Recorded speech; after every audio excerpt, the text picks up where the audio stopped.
Conta um Conto apresenta O Peru de Natal, de Mário de Andrade. O nosso primeiro Natal de família, depois da morte do meu pai, acontecida 5 meses antes, foi de consequências decisivas para a felicidade familiar. Nós sempre fôramos familiarmente felizes, nesse sentido muito abstrato da felicidade. Gente honesta, sem crimes, lar sem brigas internas, nem graves dificuldades econômicas. Mas, devido principalmente à natureza cinzenta do meu pai, ser desprovido de qualquer lirismo, de uma exemplaridade incapaz, acolchoado no medíocre, sempre nos faltara aquele aproveitamento da vida, aquele gosto pelas felicidades materiais, um vinho bom, uma estação de águas, aquisição de geladeiras, coisas assim. Meu pai fora de um bom errado, quase dramático, o puro sangue dos desmancha-prazeres. E morreu meu pai. Sentimos muito, etc. Quando chegamos nas proximidades do Natal, eu já estava que não podia mais para afastar aquela memória obstruente do morto, que parecia ter sistematizado para sempre a obrigação de uma lembrança dolorosa em cada gesto mínimo da família. Uma vez que eu sugerira à mãe a ideia dela ir ver uma fita no cinema, o que resultou foram lágrimas. Onde se viu ir ao cinema de luto pesado?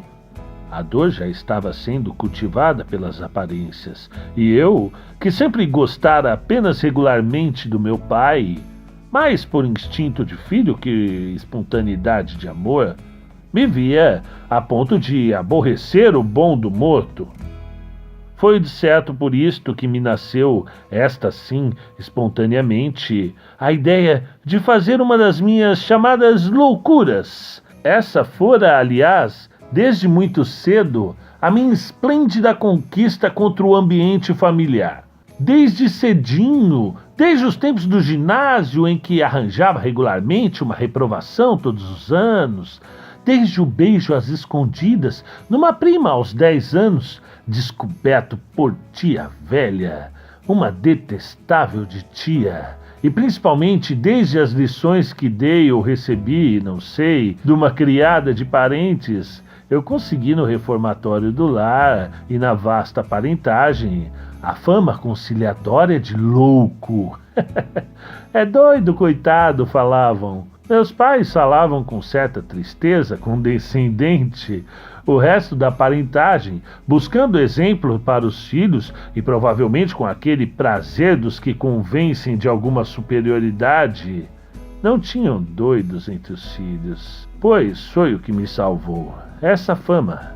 Fiz tudo o que a vida me apresentou e o meu ser exigia para se realizar com integridade. E me deixaram fazer tudo, porque eu era doido, coitado. Resultou disso uma existência sem complexos, de que não posso me queixar nada. Era costume sempre, na família, a ceia de Natal. Ceia reles, já se imagina, ceia tipo meu pai. Castanhas, figos, passas, depois da missa do galo. Empanturrados de amêndoas e nozes, quanto discutimos os 3 manos por causa dos quebra-nozes, empanturrados de castanhas e monotonias. A gente se abraçava e ia para a cama. Foi lembrando isso que arrebentei com mais uma de minhas loucuras. Bom, no Natal eu quero comer peru. Houve um desses espantos que ninguém não imagina.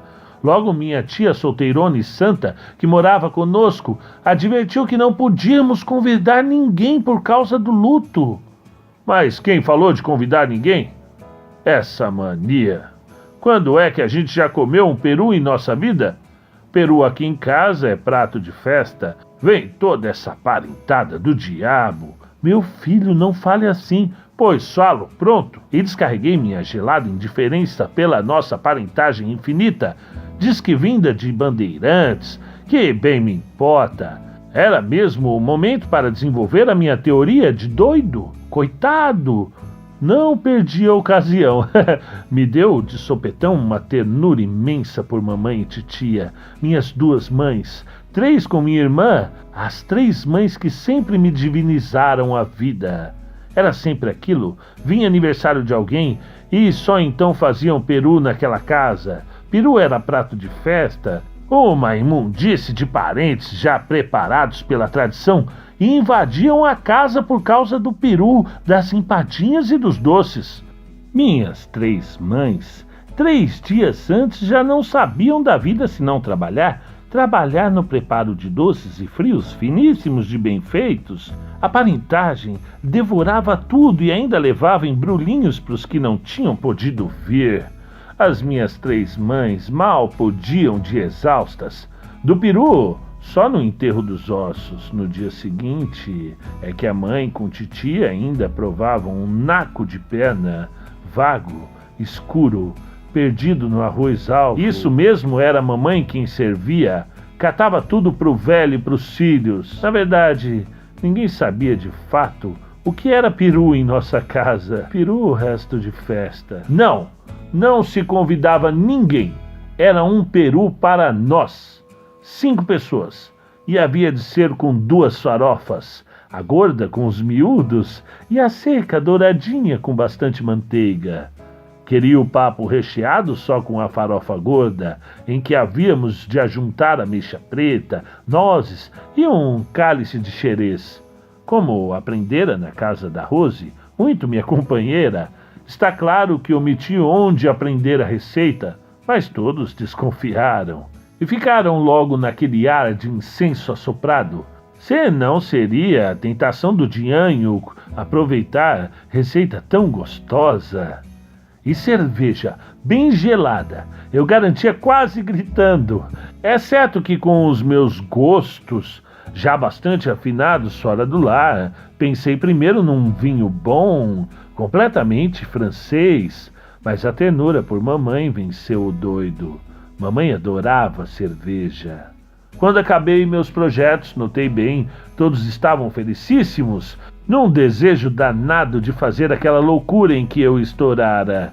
Bem que sabiam, era loucura sim, mas todos se faziam imaginar que eu sozinho é que estava desejando muito aquilo e havia jeito fácil de empurrarem para cima de mim a culpa de seus desejos enormes. Sorriam-se entreolhando, tímidos como pombas desgarradas, até que minha irmã resolveu o consentimento geral. É louco mesmo. Comprou-se o peru, fez-se o peru, etc. E depois de uma missa do galo bem mal rezada, se deu o nosso mais maravilhoso Natal.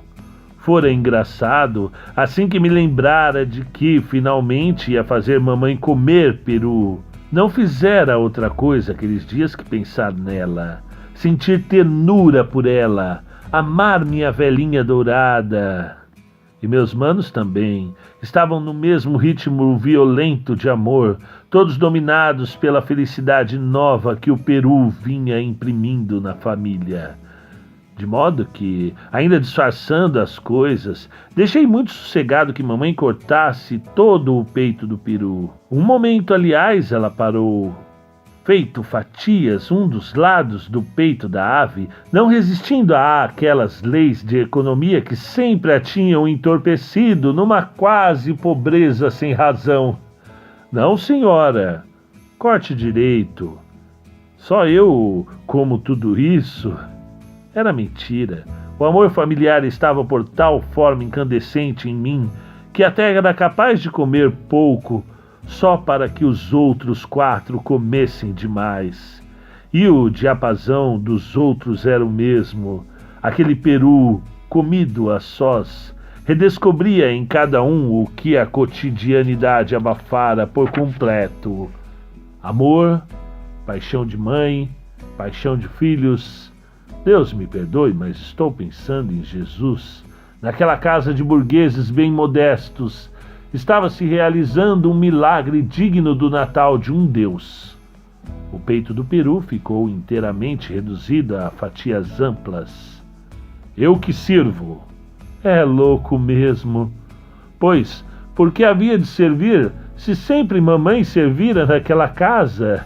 Entre risos, os grandes pratos cheios foram passados para mim e principiei uma distribuição heróica, enquanto mandava meu mano servir a cerveja. Tomei conta logo de um pedaço admirável da casca, cheio de gordura, e pus no prato. E depois vastas fatias brancas. A voz severizada de mamãe cortou o espaço angustiado com que todos aspiravam pela sua parte no peru. Se lembre dos teus manos, Juca. Quando que ela havia de imaginar, a pobre, que aquele era o prato dela, da mãe, da minha amiga maltratada, que sabia da Rose, que sabia meus crimes, a que eu só lembrava de comunicar o que fazia sofrer. O prato ficou sublime. Mamãe, esse é o da senhora. Não, não passe não. Foi quando ela não pôde mais com tanta comoção e principiou chorando. Minha tia também, logo percebendo que o novo prato sublime seria o dela, entrou no refrão das lágrimas, e minha irmã, que jamais viu lágrimas sem abrir a torneirinha também, se esparramou no choro. Então, principiei dizendo muitos desaforos para não chorar também. Tinha 19 anos, diabo de família besta que via peru e chorava, coisas assim. Todos se esforçaram por sorrir, mas agora é que a alegria se tornava impossível. É que o pranto evocara, por associação, a imagem indesejável do meu pai morto. Meu pai, com sua figura cinzenta, vinha para sempre estragar o nosso Natal. Eu fiquei danado. Bom, principiou-se a comer em silêncio, lutuosos, e o peru estava perfeito, a carne mansa, de um tecido muito tênue, boiava fagueira entre os sabores das farofas e do presunto. De vez em quando ferida, inquietada e redesejada pela intervenção mais violenta da ameixa preta e do estorvo petulante dos pedacinhos de nós.